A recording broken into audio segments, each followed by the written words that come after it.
السلام علیکم ورحمۃ اللہ وبرکاتہ۔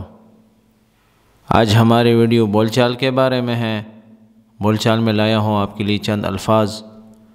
چلتے ہیں اسکرین کی طرف، لیکن اسکرین پر جانے سے پہلے آپ کو بتاؤں، اگر آپ نے ابھی تک ہمارے چینل کو سبسکرائب نہیں کیا، سبسکرائب کریں، بیل کا بٹن ضرور دبائیں تاکہ آپ کو نئی ویڈیوز کے اپڈیٹس ٹائم سے ملتے رہیں۔ چلتے ہیں اسکرین کی طرف اور دیکھتے ہیں کہ اسکرین پر آج ہمارے پاس کیا ہے۔ یہ ہے ہمارا اسکرین پر سب سے پہلا ہیڈنگ کے بعد پہلا جو جملہ ہے، وہ جو فشری میں کام کرتے ہیں وہ بھائی ان کے کچھ الفاظ اور جملے رہ گئے ہیں، تو ان کو ہی میں کور کرنے کی کوشش کر رہا ہوں، اور باقی جتنے بھی کامنٹس میرے پاس آئے ہیں 2-3 دن میں، تو ان میں سے جو رہ گئے ہیں جن کی میں نے ویڈیو ابھی تک نہیں بنائی، ان کو ویڈیو میں بھی انشاءاللہ ایڈ کروں گا، شامل کروں گا۔ ویسے میں نے کامنٹس میں ان کو جواب دیا ہے، لیکن وہی الفاظ میں انشاءاللہ ویڈیوز میں بھی دہراؤں گا اور ویڈیوز میں شامل کریں گے انشاءاللہ۔ تو یہ جو پہلا جملہ ہے آج کا، وہ بھائی نے پوچھا تھا کہ ہم کیسے کہیں گے کہ میں دوسرے آدمی کے ساتھ کام پہ جاؤں یا نہیں، تو ہم کہیں گے اروح الدوام، کہ میں جاؤں کام پر، ویا ساتھ یعنی کے ساتھ، شخص آدمی کے، یا عامل یا لیبر کے، یا مدیر کے، یا مطلب شخص کی جگہ پہ جو بھی آدمی ہے یا جو بھی پوزیشن والا ہولڈر ہے، اس آدمی کا نام لے کے ہم یہاں پہ اس کو لگائیں گے اور شخص کی جگہ پہ استعمال کریں گے۔ ثانی یا غیر، ٹھیک ہے، یہ دونوں جو ہے نا ایک ہی معنی کبھی کبھی ساتھ میں دیتے ہیں، تو ان دونوں میں سے آپ ایک یوز کر سکتے ہیں، یا بولیں شخص ثانی یا شخص غیر، ٹھیک ہے۔ ولالا یا نہیں، یہ کل بھی بولا تھا ہم نے کہ ولالا کا مطلب ہے یا نہیں، ولالا یا نہیں۔ اروح الدوام یا شخص ثانی ولالا، اروح الدوام یا شخص غیر ولالا۔ اروح میں جاؤں، الدوام کام پر، ویا کے ساتھ، شخص آدمی کے، ثانی دوسرے، غیر دوسرے، ولالا یا نہیں۔ اروح الدوام ویا شخص ثانی، اروح الدوام ویا شخص غیر ولالا۔ تو ہم لفظ جو دوام ہے، اس لفظ کو ہم اس لیے استعمال کر رہے ہیں کہ دوام جو ہے آفیشیل کام کے لیے استعمال ہوتا ہے، ٹھیک ہے، جو آفس میں کام ہوتا ہے یا آپ کا جو ڈیلی روٹین پہ جو آپ آفیشیلی کام کرتے ہیں، چاہے آپ جو بھی پوزیشن ہے آپ کی کمپنی میں، لیبر سے لے کے مینیجر تک، لیکن آپ جب سیلری لیتے ہیں، آفیشیل کام کرتے ہیں، اس کو دوام کہتے ہیں، ٹھیک ہے۔ دوام کا مطلب یہ بھی ہوتا ہے ہمیشگی، یعنی وہ کام جو روٹین سے کیا جاتا ہے۔ تو اروح الدوام ویا شخص ثانی، اروح الدوام ویا شخص غیر ولالا۔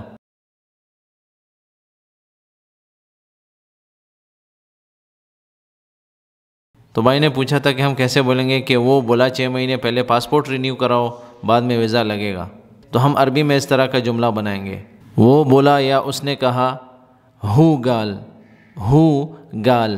یا ہو نہ بھی بولیں تو ہم بولیں گے گال، ہو گال، اس نے کہا یا وہ بولا، اول شیء پہلے یا سب سے پہلے یا پہلے، یدد یعنی جدد، یدد کا مطلب جدد، تو یدد بھی بول سکتے ہیں، جدد بھی بول سکتے ہیں۔ جدد یا یدد کا مطلب ہے رینیو کرو، ٹھیک ہے، یعنی نیا کرواؤ اس کو۔ الجواز کس کو؟ پاسپورٹ کو، الجواز، یدد الجواز، ٹھیک ہے، یا یدد جواز سفر، جواز سفر پاسپورٹ کو بولتے ہیں، لیکن جب ہم بولتے ہیں نا یدد الجواز، تو اس کا مطلب یہی ہوتا ہے کہ پاسپورٹ رینیو کراؤ، تو کبھی کبھی اس کے لیے الجواز کا نام استعمال ہوتا ہے، کبھی جواز سفر استعمال ہوتا ہے، تو اس جملے میں ہم الجواز بولیں گے۔ ہو گال، اس نے کہا، اول شیء پہلے، یدد رینیو کراؤ، الجواز پاسپورٹ، قبل پہلے، 6 شہور، 6 مہینے پہلے، قبل 6 شہور، 6 مہینے پہلے، کس چیز کے 6 مہینے پہلے، ٹھیک ہے۔ اب اردو میں تو ہم نے بتا دیا، لیکن عربی میں اس کے ساتھ بتانا پڑتا ہے، اسپیسیفائی کرنا پڑتا ہے کہ کیوں 6 مہینے پہلے، کس چیز کے 6 مہینے پہلے، من تاریخ انتہا الجواز یا من تاریخ انتہاءہ، من تاریخ انتہاءہ یا من تاریخ انتہاءہ، انتہاءہ یعنی پاسپورٹ کے ایکسپائری سے پہلے، یعنی پاسپورٹ کے اینڈ ڈیٹ سے پہلے، یا جو ویلیڈیٹی ہے اس کی ایکسپائری سے پہلے، یعنی 6 مہینے پاسپورٹ میں ہوں اس سے پہلے آپ نے رینیو کروانا ہے۔ وعقب اور اس کے بعد بیثبتون یا بثبتون الاقامہ، وعقب اور اس کے بعد بثبتون لگائیں گے یا لگے گا الاقامہ ویزا، وعقب بثبتون الاقامہ یا اس کے بعد ویزا لگائیں گے، یعنی اس کے بعد ویزا لگے گا۔ ہو قال اس نے کہا اول شيء پہلے یدد الجواز رینیو کرو، ٹھیک ہے، پاسپورٹ کو قبل پہلے 6 شہور 6 مہینے من تاریخ انتہاء الجواز، پاسپورٹ کے ایکسپائری سے 6 مہینے پہلے، وعقب اور اس کے بعد بثبتون الاقامہ ویزا لگے گا یا ویزا لگائیں گے۔ تو میں جملہ دوبارہ دہرا رہا ہوں۔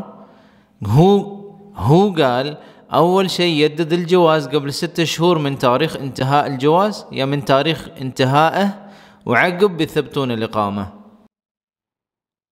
هو قال أول شيء يجدد الجواز قبل 6 شهور من تاريخ انتهاء الجواز یا من تاريخ انتهائه وعقب یا وعقب بثبتون الإقامة، وعقب بثبتون الإقامة۔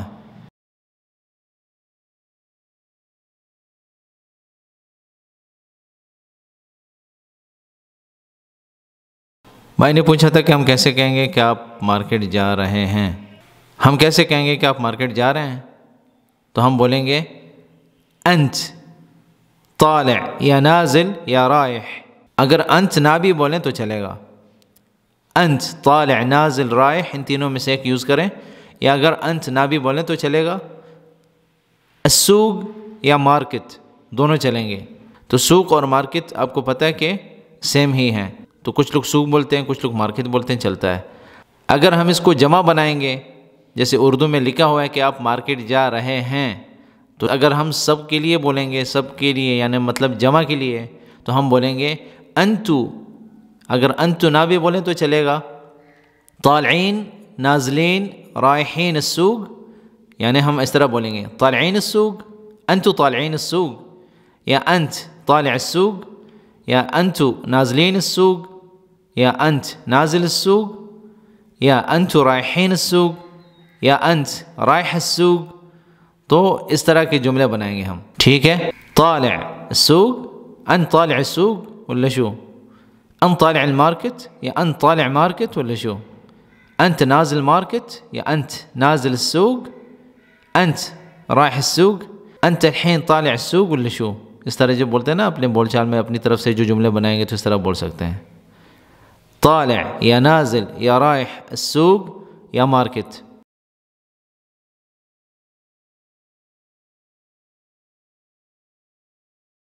اب یہاں پہ جو اور جملہ ہے ہم اس میں کہتے ہیں کہ آپ نے مارکیٹ جانا ہے، یعنی آپ جانا چاہتے ہیں، تو ہم 2 طرح کے جملے استعمال کر سکتے ہیں۔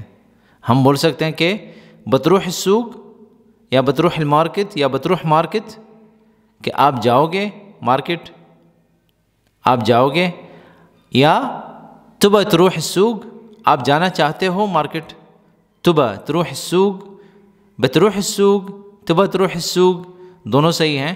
اور اگر ہم بولتے ہیں کہ بتروح تو اس کا مطلب ہے کہ آپ جاؤ گے، تبا تروح آپ جانا چاہتے ہو، تو اردو میں جو جملہ ہے وہ دونوں معنی دیتا ہے، اس لیے میں نے دونوں جملے لکھے عربی میں۔ تو ہم بولیں گے بتروح السوق یا بتروح مارکت، یا تبا تروح السوق یا تبا تروح مارکت۔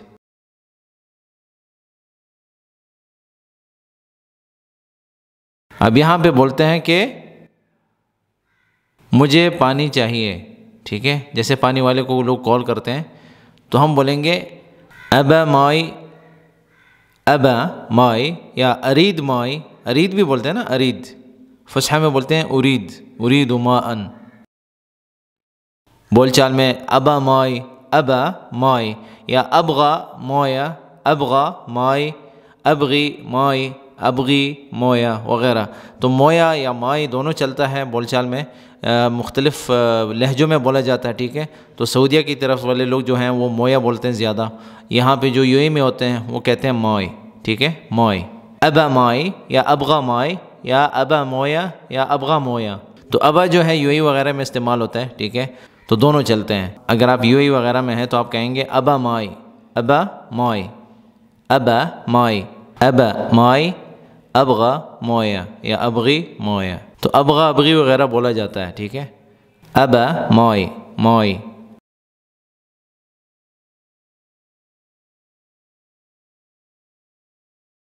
ہم کیسے بولیں گے کہ پانی کہاں چاہیے؟ پانی کے لیے مائی استعمال ہوگا. ہم بولیں گے وین کہاں، تبون تبون چاہیے یا آپ کو چاہیے، طالبین آپ نے کہاں کے لیے مانگا ہے، طالبین آپ نے کہاں کے لیے مانگا ہے. وین تبون مائی کہاں چاہیے پانی، وین طالبین مائی کہاں سے آرڈر ہے پانی کا، وین طالبین مائی کہ آپ کو کہاں چاہیے پانی. تو انتو وین طالبین مائی یا انتو وین تبون مائی، تو انتو بھی شروع میں لا سکتے ہیں، ٹھیک ہے. لیکن اگر انتو نہیں لائیں گے کہ کسی نے بھی بولا ہوگا کہ پانی چاہیے تو آپ سیدھا پوچھتے ہیں کہ کہاں چاہیے پانی، تو آپ کسی سے بھی پوچھ رہے ہیں، تو اس وجہ سے جو ہے نا وہاں پہ شروع میں ہم یہ نہیں بولیں گے کہ آپ کو یا ہمیں یا ان کو، تو ہم بولیں گے پانی چاہیے کہاں آپ کو. وین طالبین مائی پانی کس کو چاہیے، کہاں چاہیے، وین یعنی کہاں چاہیے لوگوں کو پانی، وین طالبین مائی. وین تبون مائی آپ لوگوں کو کہاں چاہیے پانی، وین طالبین مائی کہاں مانگا ہے پانی.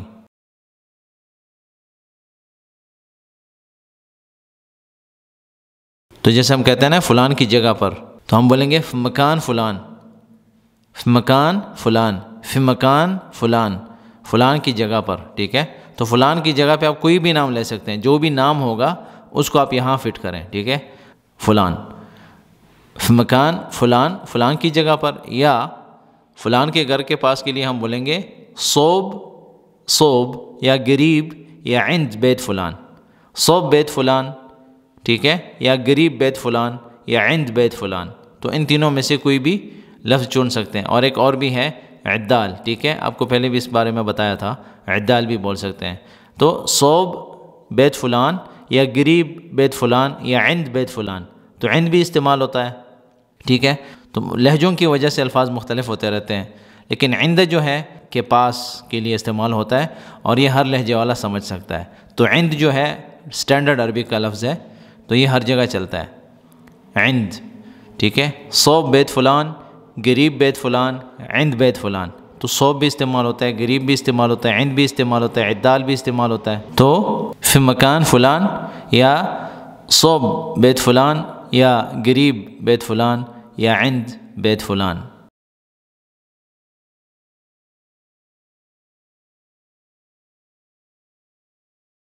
اگر ہم بولتے ہیں نا ساحل کے پاس، ٹھیک ہے، تو ساحل کا مطلب جو بیچ ہوتا ہے، یا ساحل جو ہے، ساحل کو ساحل ہی کہتے ہیں، عربی کا لفظ ہے یہ.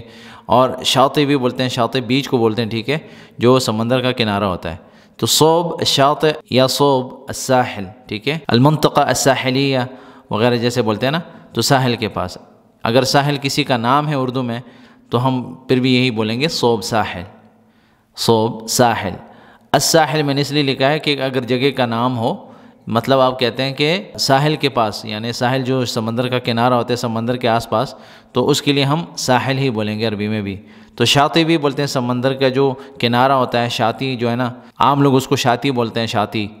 تو شاطئ، ٹھیک ہے، بول چال میں شاطئ، شاطئ یا عند الشاطئ یا عند الساحل یا صوب الشاطئ یا صوب الساحل یا عند الشاطئ یا عند الساحل وغیرہ.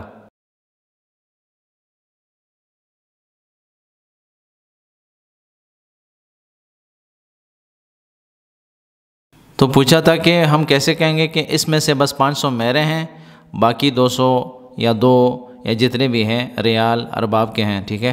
تو اس طرح جو جملے بولتے ہیں نا ہمارے لوگ، تو عربی میں ہم اس کو کیسے کنورٹ کریں گے، عربی میں کیسے بولیں گے؟ تو ہم بولیں گے مثال کے طور پر اس میں بس، اس میں بس جیسے بولتے ہیں نا کہ اس میں سے صرف. تو دیکھیں کہ جو بالکل ایگزیکٹلی وہی الفاظ جو آپ نے اردو یا کسی اور زبان میں بولے ہیں، اسی لفظ کو دوسری زبان میں ٹرانسلیٹ کرنا 100% یہ صحیح نہیں ہوتا، کیونکہ بول چال الگ چیز ہے. قرآن میں یہ چیز دیکھی جاتی ہے، قرآن میں حرف بحرف ترجمہ درکار ہوتا ہے. قرآن کے لیے یہ قانون ہے کہ حرف بحرف اور لفظ بلفظ اور جملہ بجملہ ترجمہ کرنا درکار ہوتا ہے، وہ قرآن میں ہوتا ہے. لیکن بول چال جو ہے، بول چال میں ضروری نہیں ہوتا کہ بالکل وہی لفظ جو آپ نے اردو میں بولی ہے اس کو ہم عربی میں بولیں، یا بالکل جو عربی میں لکھی ہے اسی کو بالکل اسی طریقے سے ہم اپنی زبانوں میں کنورٹ کریں. کیونکہ لہجے بدلتے رہتے ہیں، تو لہجے کے بدلنے کی وجہ سے وہ سٹائل بھی بدل جاتا ہے جس سٹائل سے آپ بات کرتے ہیں. تو مثال کے طور پر یہاں ہم کیا بولیں گے کہ منہل مبلغ، کہ اس اماؤنٹ میں سے، یعنی ان پیسوں میں سے، ان میں سے بس من هالمبلغ فقط بھی بول سکتے ہیں، بس بھی بول سکتے ہیں. من هالمبلغ 500 حقی بس. 500 تو امیہ جو ہے وہ 100 کو بولتے ہیں، امیہ نارمل بولا جاتا ہے، لیکن 500 میں جو ہے 500. ٹھیک ہے، 500. میں نے امیہ اس لیے لکھا ہوا ہے تاکہ آپ کو اس پہ بات کر سکوں. تو ہم امیہ زیادہ تر اس طرح بھی لکھا ہوتا ہے، اگر آپ کو کہیں نظر آئے 3 لکھا ہوگا پھر اس کے ساتھ امیہ لکھا ہوگا تو اس کا مطلب ہے 300. 400 500.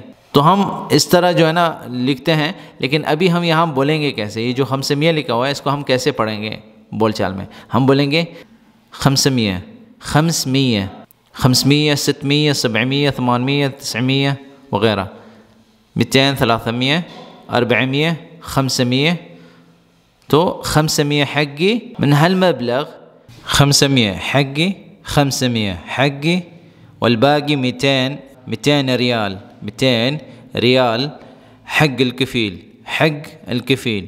500 حقي والباقي 200 ريال حق الكفيل، والباقي 200 ريال حق الكفيل. 500 حقي. ٹھیک ہے، 500 حقي، 500 500 سب بولتے ہیں. والباقی 200 ریال یعنی ریال حق الکفیل، کفیل کے ہیں جسے ارباب کہتے ہیں ہمارے لوگ، لیکن عربی میں ارباب اس کو نہیں بولتے، اس کو کفیل بولتے ہیں. تو 500 حقی 500 میرے ہیں، والباقی جو باقی ہیں 200 200، میں نے 200 لکھا ہے. ٹھیک ہے، 200 یعنی 200 ریال حق الکفیل، کفیل کے ہیں 200 باقی جو ہیں. من هالمبلغ اس میں سے یعنی 500 حقی، 500 حقی، 500 حقی، 500 حقی، والباقی 200 ریال حق الکفیل، والباقی 200 ریال حق الکفیل. تو یہ الفاظ اور جملے کافی تھے آج کے سبق میں. مزید بھی اگر آپ کے پاس کچھ الفاظ ہیں، جملے ہیں، ہمارے ساتھ شیئر کریں، ہم ان کو اپنے کانٹینٹ میں ایڈ کر کے ویڈیوز کی شکل میں آپ کے ساتھ شیئر کرتے رہیں گے انشاءاللہ. آپ سب کا شکریہ اس ویڈیو کو دیکھنے کا. اس ویڈیو کو لائک کریں، میرے چینل کو سبسکرائب کریں اور بیل کا بٹن ضرور دبائیں تاکہ آپ کو نئے ویڈیوز کے اپڈیٹس ٹائم سے ملتے رہیں. دعاؤں میں یاد رکھیں. والسلام علیکم ورحمۃ اللہ وبرکاتہ.